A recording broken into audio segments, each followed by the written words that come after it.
I think with this one, once we got that really cool, really interesting texture from the 3D scan, we were able to pair it with kind of a modern minimalism and that really kind of strict geometry.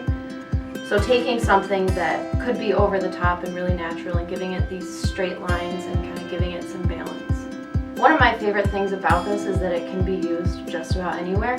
It is natural and it's got that rustic texture, but if you put it in our polished brass finish, it really doesn't look rustic. It looks really glamorous and really flashy and really cool that way.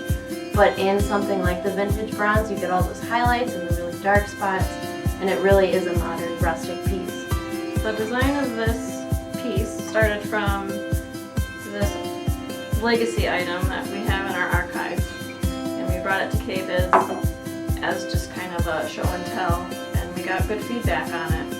So we decided to use it as kind of a new design.